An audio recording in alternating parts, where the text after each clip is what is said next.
কীর্তন না শুনতে এসে ঘরে বসে গল্প করলেই তো ভালো হতো, শুধু শুধু পাপটা করাতে হতো না। হরিবাসনে বসে কথা বললে তো পাপ হবে, অপরাধ হবে। এটা আমার কথা নয়, শাস্ত্রে বললেন যে হরিনাম শ্রবণ করতে বসে যদি কেউ কথা বলে, পাপ জ্বালা যন্ত্রণা দূর হওয়া তো পড়ে থাক আরো জড়িয়ে যায়। এতটাই চিত্ত চঞ্চল আমাদের, মন এত অস্থির আমাদের, কথা না বলে আমরা শান্তিতে থাকতে পারি না। কে কোন দিকে যাচ্ছে, কে আসছে, কে কি করছে, এই দিকে আমাদের নজর। শাস্ত্রে বললেন দিবস রজনী আবল তাবল পাচালো করিতে পারো, তাহার ভিতরে একবারও কি কৃষ্ণ বলিতে নারো। আগে আমাদের লক্ষ্যটাকে ঠিক করতে হবে। লক্ষ্য যে জন্য আসা, সেই দিকে ধ্যান দিতে হবে। কিন্তু একসঙ্গে তো সবকিছু পাওয়া হবে না, হবে মা? গল্প করবো তো মন দিয়ে গল্প করব। যখন আমরা সেবা করি তখন যদি আপনার হাতটা ধরে কেউ তুলে দেয়, এই খেতে হবে না চল, কি ভালো লাগবে? ভালো লাগবে? আপনি ঘুমাচ্ছেন, মাঝরাত্রে আপনার হাত ধরে টেনে তোলা হলো, আর ঘুমাস না চল খেতে যাব, ভালো লাগবে? তাহলে খাওয়ার সময় খাওয়া, ঘুমানোর সময় ঘুমানো। আসলে যখন আমরা লেখাপড়া করি, স্কুলে যাই, স্কুলে গিয়ে যদি বেঞ্চে বসে কথা বলেন, ছেড়ে দেবে মাস্টারমশাই? পড়ার সময় পড়া, তাই তো?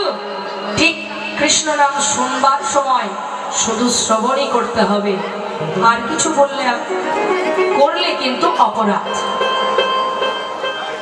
এটা আমার কথা নয়, 64 প্রকারের অপরাধ আছে। অপরাধ এক রকমের নয়, 64 ধরনের অপরাধ। তার মধ্যে 62 প্রকারের অপরাধ ভগবান ক্ষমা করে, দুটো অপরাধ ক্ষমা করে না। একটা হচ্ছে নাম অপরাধ, আরেকটি হলো বৈষ্ণব অপরাধ।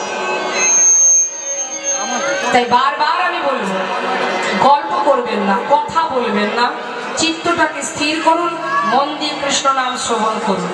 যদি মনে হয় আপনার ঘুম আসছে, আপনি ঘরে গিয়ে বিছানায় ঘুমিয়ে পড়ুন, কিন্তু পাপ পোড়াবেন না। কখনো যেন ভাববেন না যে আমার অপরাধ হোক, এমন কোনো কর্ম করবেন না।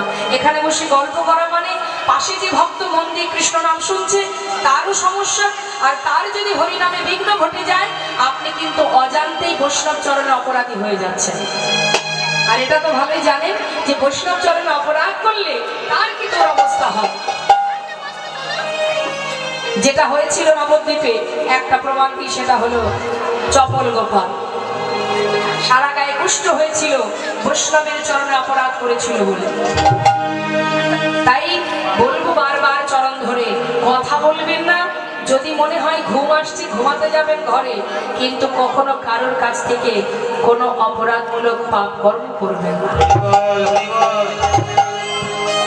মহাজন বললেন, হরিনাম যদি কেউ করে, হৃদয় মাঝে কৃষ্ণ প্রেমের উদয় হয়। আর যদি হরিনাম কেউ শোনে, তাতে তার অজ্ঞানতার অন্ধকার দূর হয়ে যায়।